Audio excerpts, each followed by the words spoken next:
a su programa. Buenas tardes. Por supuesto, Gerardo Flores Ledesma. Gerardo. Gracias, Carlos. Buenas noches. Un gusto compartir micrófonos y con ustedes, con el auditorio.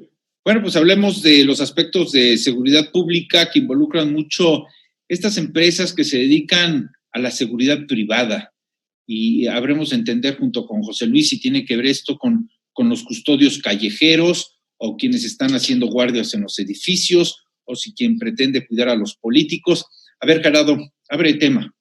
Gracias, Carlos. Pues mira, antes que nada agradecerle a José Luis que nos haya acompañado en esta reunión, en esta mesa de debate, donde la seguridad se ha convertido en un tema vulnerable. Nunca como ahora habíamos visto tantos frentes abiertos en el tema de la seguridad, como lo hemos visto en otros temas como la economía, como lo hemos visto en temas como la pobreza.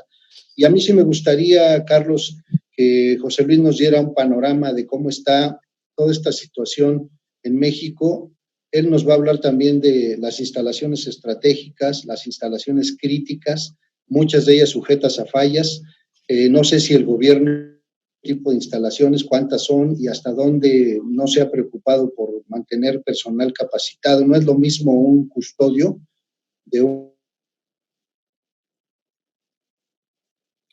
valores o un policía que está en una fábrica. Oye, José Luis, ¿es verdad que un país entre más seguridad tiene es que está con mayor inseguridad? No necesariamente. Bueno, antes que nada, nuevamente, gracias por la invitación.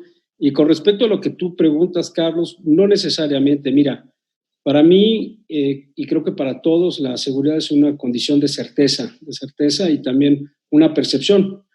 La realidad es que hay dos formas de ver la seguridad o la inseguridad.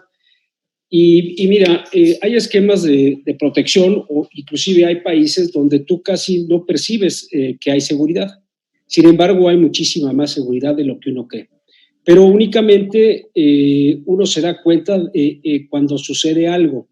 Es decir, si un país, digamos, además hay que considerar que los países tienen distintos tipos de desafíos y distintos tipos de amenaza. No es lo mismo un país que está en condiciones de guerra, por ejemplo, en circunstancias bélicas, o un país que naturalmente tiene muchos actos terroristas, a otros países que a lo mejor por sus condiciones geopolíticas no tienen esto.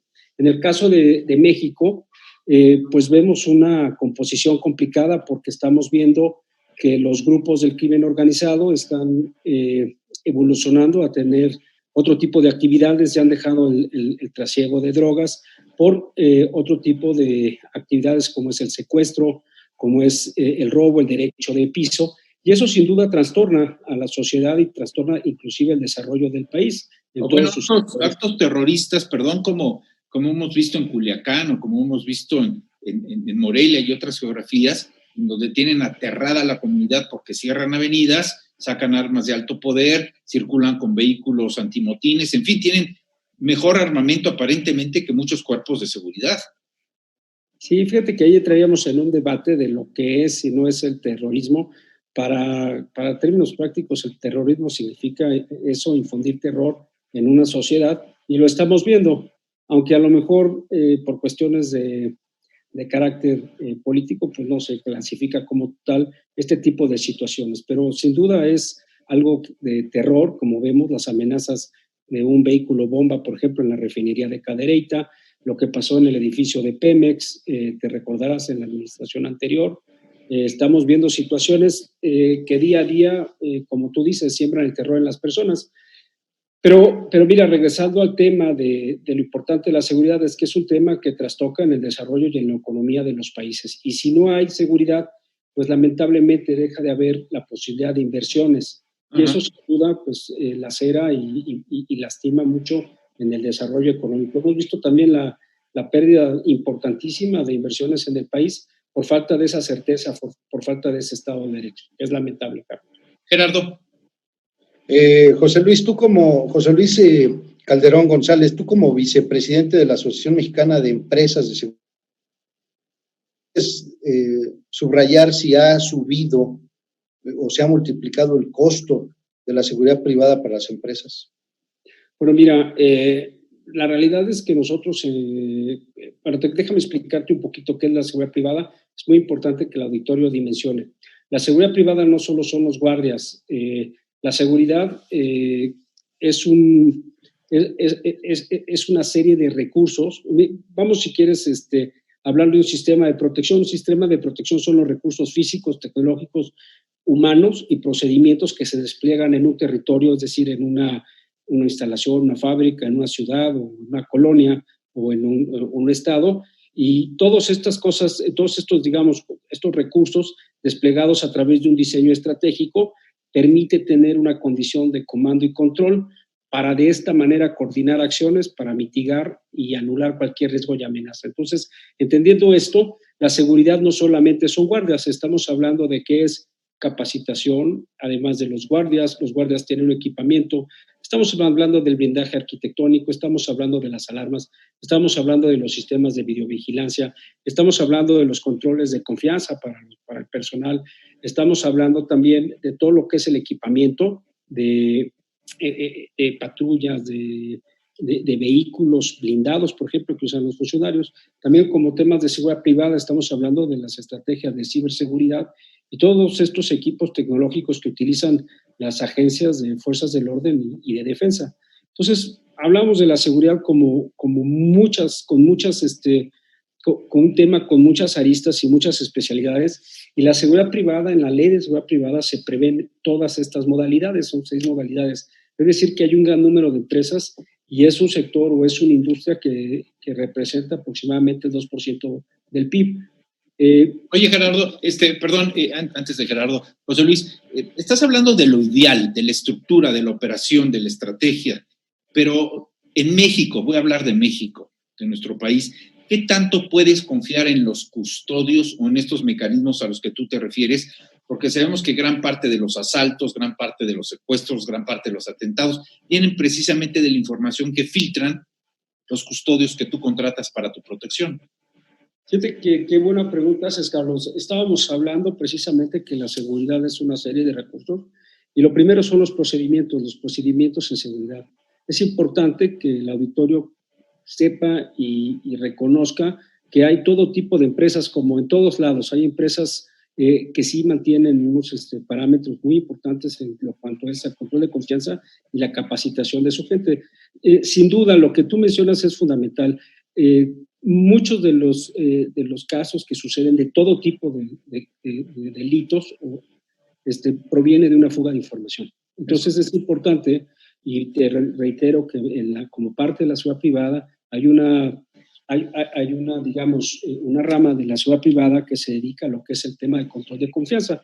Es decir, todas estas pruebas y todas estas baterías sociológicas que se le hacen a las personas que pueden estar dentro de una organización, inclusive dentro de nuestra propia casa. Estamos hablando para choferes, estamos hablando para gente de servicio, pero inclusive para ejecutivos del más alto nivel, entran a este tipo de procedimientos. Sí, porque hay veces, Gerardo, que el mismo policía que está en la caseta de entrada de tu condominio particular o de tu edificio es como dirían en Colombia, el sapo, o como diríamos aquí, el soplón, te dice a qué horas entras, con quién vives, a qué horas estás, si tienes sirvientas, si tienes llaves, etcétera. Sí, sí es cierto, y lo que dice José Luis es real. ¿Cuáles fallas tú, José Luis, que observas en todo este proceso de seguridad privada en México? Bueno, mira, lo primero es eso, que creo que como sociedad nos hace falta trabajar en una cultura en seguridad. La realidad es que somos una sociedad que en un tiempo relativamente corto nos hemos visto sometidos a unas condiciones completamente distintas. Hay estudios que nos han colocado como el 12º país más peligroso del mundo. En otro de los estudios, pues creo que México tiene 5 de las ciudades más peligrosas a nivel mundial. Y tomando en cuenta que nosotros no estamos en una condición de guerra, por ejemplo, ¿no? Entonces es delicado, y lo delicado también es que no se tiene como tal una cultura o una estrategia para sensibilizar a las personas en materia de seguridad o inseguridad. Es decir, no sabemos qué tenemos que hacer cuando sucede X o determinada situación que puede impactar en nuestra tranquilidad y nuestra seguridad. Claro. Pregunto y responde si gustas y si quieres.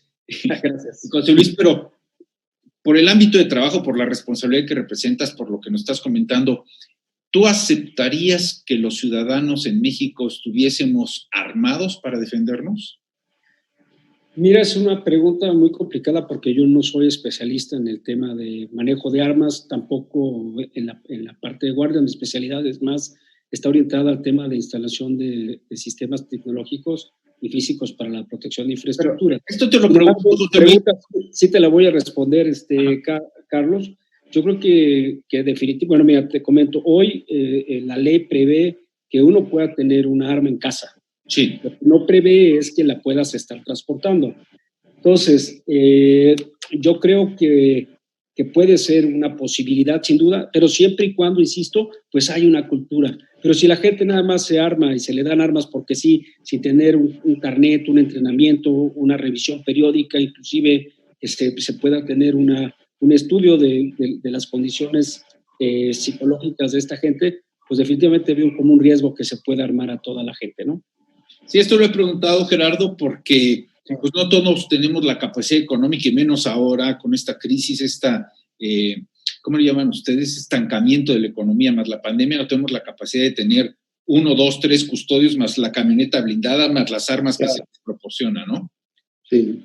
Sí, pero fíjate que quiero regresar a lo que dijiste, Carlos, y sí. Lo más importante en un sistema de seguridad es cuidarnos nosotros, pero sobre todo, como dices, cuidar lo que hacemos, lo que decimos, y no mandar mensajes equivocados. Es decir, si yo salgo a la calle con un coche último modelo, con un reloj, aunque sea de imitación, ¿no? Pero que se vea un reloj ostentoso, quizás estoy pagando mi coche, no tengo para pagarlo, pero ahí lo voy pagando, pero estoy mandando un mensaje de que yo ostento y tengo un poder económico, y pues sí, definitivamente me voy a colocar como un blanco, como un objetivo, ¿no?